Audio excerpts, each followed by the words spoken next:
Então, voltando para o que eu estava conversando com vocês, e dando sequência nessa fala a partir de Karl Lahrens, aí está uma outra grande recomendação de bibliografia, que eu poderia acrescentar às outras que eu fiz anteriormente, para que vocês possam ter também essa visão genérica de filosofia do direito do século XIX até meados do século XX. Esse livro de metodologia do direito de Karl Lahrens tem essa capacidade de nos fazer uma boa síntese de diversas correntes do século XIX para cá.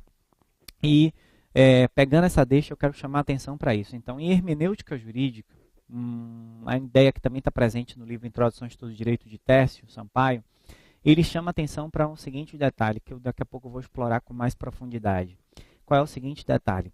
Que quando a gente se depara com a norma jurídica, prestem bem atenção nesse detalhe, quando a gente se depara com a norma jurídica, normalmente a norma, se ela vem em forma de lei, ela normalmente se apresenta em forma de texto, tá certo? Ou seja, lógico, não vai aqui, pelo amor de Deus, não imaginar que eu não sei que existem outras espécies de norma jurídica, norma consuetudinária, norma jurisprudencial, norma contratual, enfim.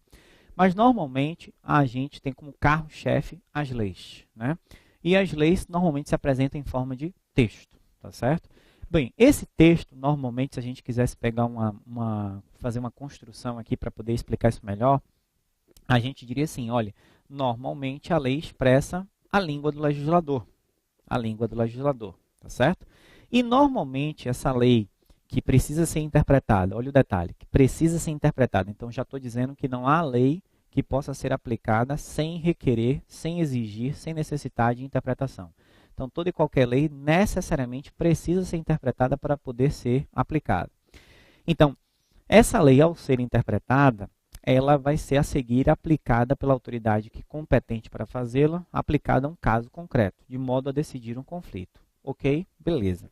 No momento que ele aplica aquela lei ao caso concreto, quem é que está normalmente encarregado de aplicar aquela lei ao caso concreto? O juiz. Se for um conflito de ordem jurisdicional, se for um conflito de ordem administrativa, vamos imaginar um processo administrativo disciplinar, será uma autoridade administrativa, então que será encarregada de decidir aquele conflito e, portanto, de aplicar a lei àquele caso concreto. Beleza, o que eu quero chamar a atenção é o seguinte, é que note que na hora da elaboração desse texto de lei, eu estou pensando na língua do legislador. E na hora do momento da aplicação desse texto de lei ao caso concreto, e alguém está aplicando esse texto de lei ao caso concreto, transformando isso normalmente ou numa decisão ou numa sentença, ou num despacho, ou numa decisão interlocutória, seja lá o que você bem entender, a gente está falando de uma língua do juiz, uma língua do magistrado. Mas tem um problema. Como é que eu faço a tradução da língua do legislador para a língua do magistrado? Como é que eu traduzo, se você quiser de outra forma, a língua legal para a língua jurisprudencial? Então, eu preciso de uma terceira língua que me permita realizar essa tradução, fazer essa transposição de uma língua para outra. Deu para entender porque há minutos atrás eu falei que Hermes tinha uma significação mitológica e importante para nós? Ou seja, exatamente por isso. Porque assim como Hermes buscava a tradução da língua de Zeus para os mortais e a tradução da língua dos mortais para Zeus, pegando carona nessa ideia, tanto Lahrens como Tércio, aqui também influenciado pela obra de Lahrens, vão insinuar a mesma coisa. Ou seja, para a gente fazer a tradução da língua normativa, no livro de Tércio está assim, da língua normativa para a língua natural, ou normal, coloquial, a gente precisa necessariamente de uma terceira língua, que permita fazer essa transposição de uma língua para outra. Tá certo? Por quê? Porque Tércio bem vai lembrar no livro dele que essa tradução aqui não é uma tradução ipsilitris, ou seja, não é uma tradução fiel, em que eu, ao fazer essa tradução, eu consiga, ao pé da letra, né, conseguir fazer uma tradução a mais próxima possível daquilo que estava presente no texto de lei ou na língua do legislador, como você bem entender. Não há essa tradução. Tércio vai chamar a atenção para isso. Nem tampouco há aquela chamada tradução por adaptação, ou seja, em que o intérprete já de algum modo interfere na tradução, mas é uma interferência limitada, uma interferência um pouco, digamos assim, tímida, etc. e tal. Não. O que ele vai sugerir? Ele vai sugerir que há de fato uma terceira língua que atua aqui como se fosse uma metalíngua. Ou seja, em outras palavras, ele está dizendo que aqui embaixo nós temos língua do legislador, língua do juiz, ou se preferir, trocando as palavras, língua legal ou língua normativa e língua natural ou língua coloquial.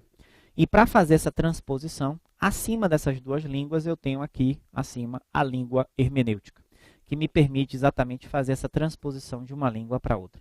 Ao dizer que existe essa metalíngua, a gente está dizendo com isso uma série de coisas. Eu não sei se isso está ficando muito claro na cabeça de vocês.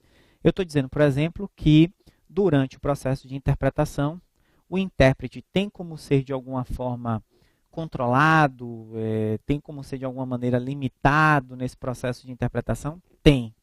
Mas esse controle ele é amordaçante, ele é exaustivo, ele retira qualquer tipo de liberdade por parte do intérprete nesse processo de interpretação? Não. Então, com isso, cai por terra, nessa ideia que está aqui presente, essa ideia de que o intérprete não tem nenhuma margem de criatividade no processo de interpretação. Existe, sim, essa margem de criatividade. Agora, não significa dizer que você tem a liberdade total, ou seja, o que já seria decisionismo, para interpretar do jeito que você bem entender. Tá certo? Ou seja, não é nem 8, nem 80. Ou seja, nem é o 8 que é você tem que reproduzir fielmente a palavra da lei, aplicando exatamente ela daquela forma ao caso concreto, nem é o 80, que é eu interpreto o texto de lei do modo como eu bem entender e o texto não me limita a fazer absolutamente nada, porque eu não estou, a rigor, não estou nem preso ao texto. Então, nem é 8 nem 80. Há autores nos dois polos aqui? Sim. Então eu posso pegar correntes de hermenêutica jurídica, só para dar um exemplo. Veja como eu posso pegar o mesmo assunto e estudar de forma completamente diferente. Isso que eu quero mostrar para vocês o tempo inteiro. Então, se eu pegar, por exemplo, uma escola do início do século XIX, 1804, na França, chamada Escola de Exegese, tem outros, entre outros autores aqui, tem Demelon, Bugnet, falando do Código de Napoleão, grande Código Civil francês do início do século XIX, eu vou dizer que eu tenho que aplicar a lei literalmente ao caso concreto, tal como ela se encontra prevista. O que, em outras palavras, significa dizer que eu tenho que aplicar a lei como quer a vontade do legislador, ou seja, interpretar é descobrir a voluntas legislatória, ou seja, descobrir a vontade do legislador. E interpretar não permite ao intérprete qualquer tipo de criatividade, qualquer tipo de interferência, qualquer tipo de flexibilidade no texto de lei. Não permite.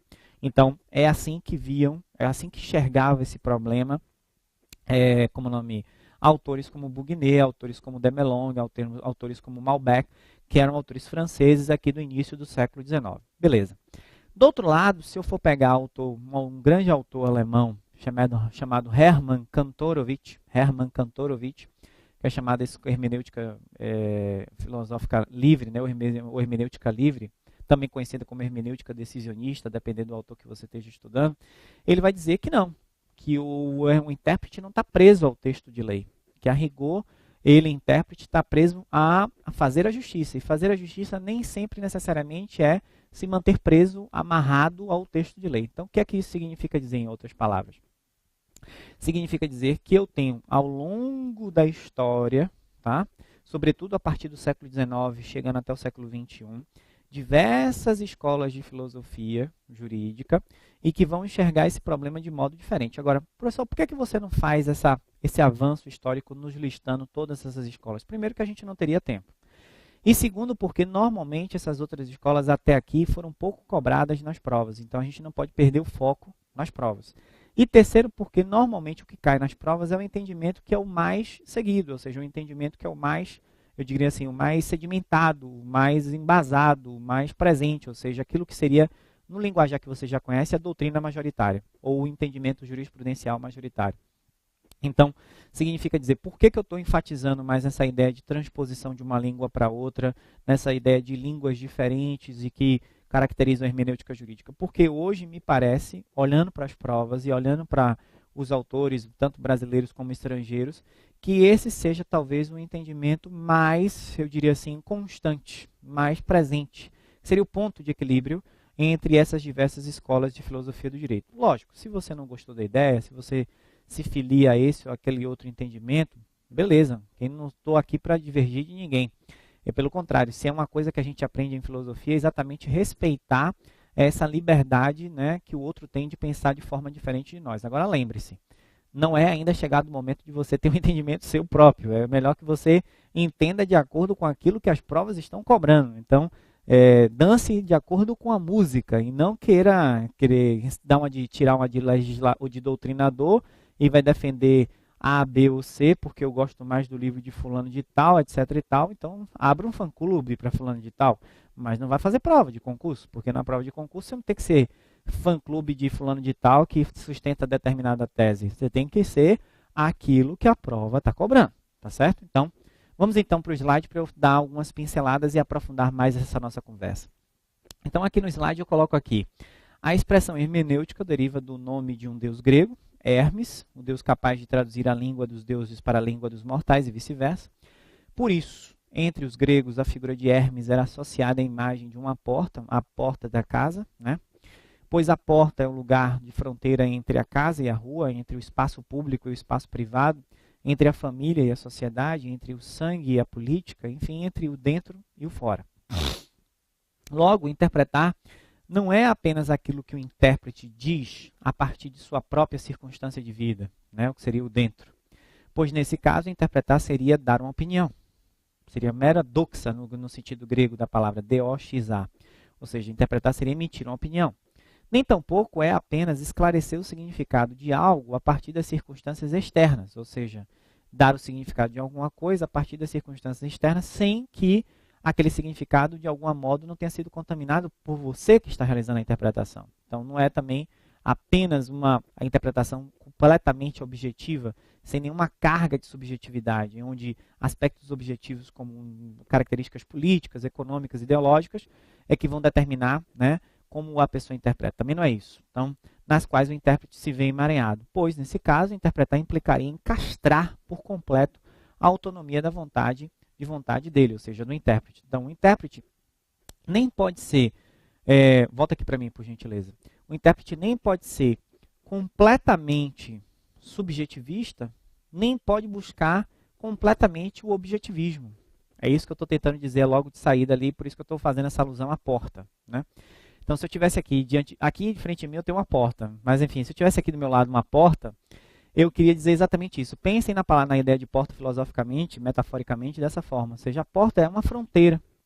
Separa o que está dentro do que está fora. Se você imaginar que o que está dentro da sala seja o eu, seja você, e o que está fora é o mundo externo, ou seja, são as concepções de mundo, concepções ideológicas, políticas, econômicas, etc. e tal. Então, seria dizer o seguinte: interpretar é só o que eu quero? Ou interpretar é só o que os outros pensam que são? É só o que o mundo, ou a maior parte das pessoas pensam que é? Então, não é exatamente isso. Ou seja, o interpretar nem é só o que está lá fora, nem é só o que está aqui dentro. Então, interpretar não é só o subjetivismo, que seria dizer quem interpreta é o sujeito interpreta a partir do seu modo de ver a vida, e, portanto, ao fazê-lo, ele pode interpretar levando em consideração apenas esses aspectos e dane-se o resto do mundo. Não é, porque se ele faz isso, ele corre o risco de ser estigmatizado, ele corre o risco de ser excluído, ele corre o risco de ser marginalizado, ele corre risco no universo jurídico de o entendimento dele ser ultraminoritário e ninguém seguir o entendimento dele, porque o entendimento dele não guarda a menor coerência com o que o restante da doutrina ou da concepção jurisprudencial pensa a respeito. Então, isso levaria ele, num linguajar que você já conhece, a ser doutrina minoritária.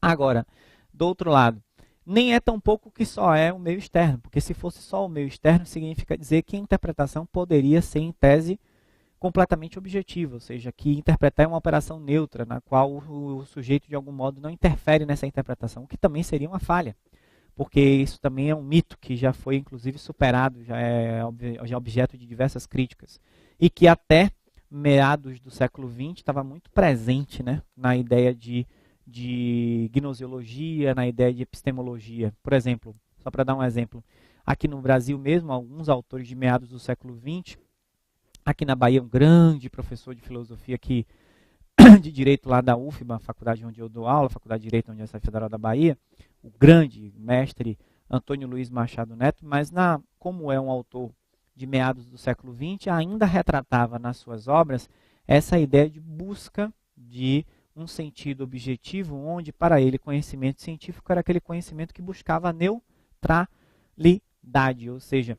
conhecimento científico não combina com essa ideia de eu poder admitir que o intérprete de algum modo interfere na produção do conhecimento. Isso para ele. Muitos autores no momento histórico em que eles se encontravam defendiam a mesma ideia? Sim. Esse era o pensamento predominante naquele momento, meados do século XX, mais ou menos? Sim. Mas hoje em dia esse é o pensamento predominante? Não. Então, hoje em dia se tornou lugar comum admitir que não é possível sustentar uma interpretação que seja completamente objetiva, porque a neutralidade ela é em si um mito. E, só para voltar a citar um autor que eu já mencionei aqui algumas vezes, Gadamer, Verdade e Método de novo, ele será um dos autores que mais contribuíram, né, que ele acabou de... faz pouco tempo que ele faleceu, que mais contribuiu ao longo de toda a sua vida para mostrar que, se é verdade que todo conhecimento humano é produzido a partir de uma operação de interpretação, ou seja, não há como não interpretar, o ser humano sempre está interpretando, o que significa dizer que o que eu tenho aqui diante de mim não é um fato, não é uma realidade, etc. É sempre fruto de uma interpretação que eu realizo, né? E então, significa dizer, em outras palavras, que a gente não está diante de fatos, a gente está diante de relatos. Fatos não são nunca fatos, porque fato significa dizer que, em outras palavras, fato seria uma mesma coisa que todos enxergariam da mesma forma e todos teriam a mesma visão acerca do assunto. Quando, na verdade, o que está aí por detrás disso, do ponto de vista hermenêutico, seria não. O que eu chamo de fato, a rigor mesmo, é um relato. Ou seja, eu estou relatando a partir do meu ponto de vista, fazendo uma certa descrição do que aconteceu, mas é sempre a partir do meu ponto de vista. Não é nunca a partir do ponto de vista do outro. Eu nunca consigo me colocar por completo no lugar do outro, né? Então, por não conseguir me colocar por completo no lugar do outro, há sempre ali aquilo que você está dizendo, há inclusive uma fala comum dos advogados na argumentação jurídica, né, que contra fatos não há argumentos, né? Acho que todos vocês já ouviram falar nessa frase. Mas, na rigor, você pode já contra-argumentar dizendo assim, meu amigo, não existem fatos, o que existem são relatos, e que você diz que são fatos apenas para poder tentar me convencer do contrário, para tentar me persuadir. Mas, a rigor, todo e qualquer fato não passa de uma narrativa, e toda e qualquer narrativa é uma história que você conta a partir do seu modo de enxergar. Então, a hermenêutica, senhores, fiquem atentos para essa circunstância. A hermenêutica é essa porta que está aqui entre o dentro e o que está fora, né? Entre o que está dentro, que seria o seu subjetivismo, a sua constituição, que, como bem Gadamer nos chama a atenção, toda e qualquer interpretação ela é contaminada por uma pré-compreensão, ou seja, o que ele chama de pré-compreensão? Antes do sujeito tentar interpretar alguma coisa, eu tentar interpretar um texto de Calmon de Passos, eu tentar interpretar um texto de Orlando Gomes, antes de eu tentar fazer essa interpretação do texto deles, eu já trago comigo, antes dessa realização da interpretação, uma pré-compreensão. Qual é a minha pré-compreensão? Primeiro, eu trago a minha compreensão anterior daquele autor. O que é que eu já conhecia sobre aquele autor? Segundo, eu trago comigo, antes de começar a leitura do texto, todo um conjunto de valores que eu trago comigo. Então, os meus valores, a minha formação cultural, a minha formação ideológica, a minha formação religiosa, a minha formação política, né, a minha formação filosófica, tudo isso está já no pacote, né, da minha formação de sujeito, que vai estar presente antes da interpretação se iniciar. Então, eu não tenho como realizar uma interpretação completamente neutra, como bem lembra Gadamer, por exemplo, não apenas por isso, mas por exemplo, porque ao realizar a interpretação, já vou estar necessariamente, já estará entrando, atuando naquele momento, aquilo que chamamos de pré-compreensão, tá certo? Ou que, se você quiser que eu faça um ajuste mais adequado para poder me ser mais claro na minha insinuação, aquilo que vocês tendem a chamar hoje em dia de pré-conceitos. Ou seja, em outras palavras, eu já tenho conceitos prévios comigo, nos quais eu já acredito, e que Normalmente, quando eu me relaciono com alguma coisa, quando eu interpreto alguma coisa, eu já, ao fazer essa interpretação, eu já interpreto a partir desses preconceitos. Ou das duas, uma. Ou eu quebro esses preconceitos e passo a interpretar de um modo diferente, ou eu, se não quebro esses preconceitos, eu continuarei interpretando do mesmo modo. Tá certo? Então, lembre-se disso. Portanto, estou apenas falando, chamando a atenção disso para enfatizar essa circunstância de que a hermenêutica jurídica também não pode pretender essa neutralidade, né? Essa neutralidade objetiva. Aproveitando isso, eu quero chamar a atenção do seguinte. Normalmente, aqui eu vou só um pequeno parêntese, né? Abrindo um pequeno parêntese. Normalmente vocês, alunos, acham que Kelsen é um autor que sustentou isso. Ou seja, em outras palavras, que sustentou que a hermenêutica jurídica fosse uma operação objetiva, onde a gente deve única e tão somente aplicar a lei ao caso concreto ipsi literis, sem dar ao intérprete qualquer margem de criatividade. Bem, eu quero dizer a vocês, antemão, que Kelsen sustentava exatamente a ideia oposta. E sustentava a ideia oposta. Diga-se de passagem, uma pergunta nesse sentido já foi feita, inclusive, no exame de ordem, e já foi feita também uma vez na prova de Defensoria Pública do Estado de São Paulo, se não me engano. Chamando exatamente a atenção para isso e induzindo os candidatos a erros. Sabe por quê? Porque como se tornou lugar comum dizer que Kelsen disse uma coisa que ele nunca disse, porque a maior parte das pessoas nunca leram Kelsen, mas gostam muito de citar Kelsen, ou seja, como diz bem o mestre Tércio Sampaio Ferraz, meu professor, ele diz assim, Tércio é muito, ou melhor, Kelsen é muito pouco lido, mas muito citado, ou seja, muitas pessoas citam ele, mas poucas pessoas leem ele. E isso é uma grande verdade, porque isso eu vejo pelos gabaritos das provas, ou seja, nessa questão mesmo, quando isso foi cobrado, muitos alunos erraram, né? E erraram exatamente porque partiam dessa pré-compreensão equivocada de que Kelsen sustentava de que a hermenêutica jurídica buscava essa objetividade de aplicar a lei tal como ela se encontrava, literalmente ao caso, etc. e tal. Bem, quem sustentava isso, como eu disse agora há pouco, são os exegetas, são os expoentes do pandectismo na Alemanha, entre outros autores. Mas não Kelsen. Kelsen vai sustentar exatamente o contrário, vai sustentar que, primeiro, lei e norma não são a mesma coisa, segundo, que norma por ser uma moldura, expressão que virou lugar comum na obra dele. A norma é uma moldura, ou seja, moldura quer dizer uma janela, né? Lembra esse quadro aqui, vamos imaginar um quadro que eu tenho uma moldura, vamos pegar esse aqui da televisão. Então, a moldura aqui da televisão, certo? Então, dentro dessa moldura, vai dizer Kelsen, eu tenho uma margem de possibilidade de interpretação, que seria o que está dentro da moldura, e o que está fora da moldura são as interpretações que eu não posso realizar. São as interpretações que eu não posso realizar. Então, o que é que ele está dizendo? Que, bem, eu posso excluir algumas interpretações como absurdas, mas ainda assim vai ficar aqui um leque de opções de interpretação que são possíveis de ser aplicadas a esse caso concreto. Aí você pergunta a Kelsen, tá, e dentre essas possibilidades de interpretação que ficaram aqui dentro da moldura para eu realizar a interpretação, qual delas eu devo aplicar ao caso concreto? Aí ele vai dizer amigo, aí já não é mais um problema de conhecimento, já não é mais um ato cognitivo, já passa a ser um ato volitivo, ou seja, em outras palavras, ele vai dizer aí, amigo, quando você se depara de que podia eu interpretar como C, como A, como R, como R, como E, como I, como R, como A, e eu vou escolher, por exemplo, como R, é um ato de escolha. Ou seja, entra em ação o elemento volitivo, a vontade, uma escolha. Então, todas seriam interpretações plausíveis. Mas por que eu decidi por uma delas? Porque eu escolhi por uma delas. Então, Kelsen vai dizer exatamente que há, sim, nessa operação de interpretação, a margem de arbitrariedade, no sentido de arbítrio aqui, não no sentido de autoritarismo, mas no sentido de arbítrio como escolha, como poder de fazer uma escolha, como poder de exercitar sua vontade. Então, a interpretação é, sim, ao ver de Kelsen, contaminada por esse aspecto? Sim. Então, só abrir esse parêntese aqui para chamar a atenção disso, de modo que vocês, posteriormente, não venham, né, a imaginar que Kelsen disse uma coisa que nunca disse.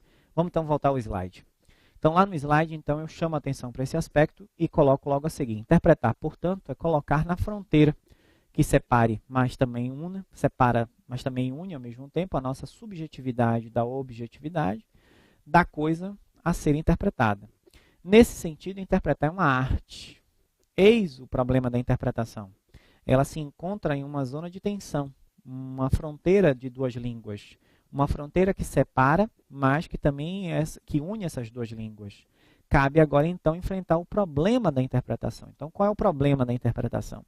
O problema da interpretação, e com a interpretação jurídica isso não é diferente, é que ela convive com dois usos de linguagem, que é aquilo que eu chamava atenção minutos atrás. O onomasiológico, que é o uso corrente ou não técnico, ou natural ou coloquial, e o uso semasiológico, que é o uso técnico, tá certo? No uso onomasiológico, emprega-se o significante, ou seja, a palavra corrente no sentido comum, que normalmente ela é utilizada, no sentido compartilhado pelos usuários da linguagem cotidiana. Por sua vez, no uso semasiológico, utiliza-se ou um significante técnico, ou seja, uma palavra técnica que não está presente no vocabulário normal, pertencente a um certo dicionário especializado, ou um significante corriqueiro, ou seja, uma palavra corriqueira que todas as pessoas já conhecem, mas dando a essa palavra um significado que é diferente do normal, ou seja, que é diferente do trivial, que é um significado específico. Ou seja, vamos pegar um exemplo, eu pego a palavra recebimento, que seria o ato de receber alguma coisa, e eu trago essa palavra para o universo do direito empresarial e digo que recebimento é o ato de fazer um pagamento. Então, no universo do direito empresarial, a palavra recebimento recebe um significado diferente. Vamos pegar um outro exemplo. Funcionário público. Ela é uma palavra, volta aqui para mim, ela é uma palavra que, funcionário público é óbvio, é uma palavra do jargão jurídico. Aí você vai dizer, tá, mas no jargão jurídico, eu gosto muito desse exemplo para mostrar isso para vocês. Mas no jargão jurídico, funcionário público só tem uma forma de se compreender essa expressão. É ao que eu respondo, não. Primeiro porque, a rigor, funcionário público é uma palavra que eu não posso nem mais utilizá-la no campo do direito administrativo. Melhor será utilizar o termo servidor público. Vocês e o professor Matheus Carvalho podem me explicar bem melhor isso do que eu próprio. Enfim. Segundo, ao que eu perguntaria, tá, mas abdicando da palavra funcionário público, eu perguntaria, servidor público é a mesma coisa para o direito administrativo? É a mesma coisa para o direito penal? É a mesma coisa para o direito eleitoral? É a mesma coisa para o direito tributário? Ao que eu te responderia, bem, por exemplo, se eu for ao Código Penal perguntar a ele o que é servidor público no artigo 327, a resposta que ele me dá é completamente diferente da resposta que eu encontro na lei que regula a carreira do servidor público, por exemplo, nos servidores públicos federais. Então, a definição de servidor público no ambiente administrativo federal é uma definição mais restritiva, mais limitadora, do que a definição de servidor público no ambiente, no campo penal.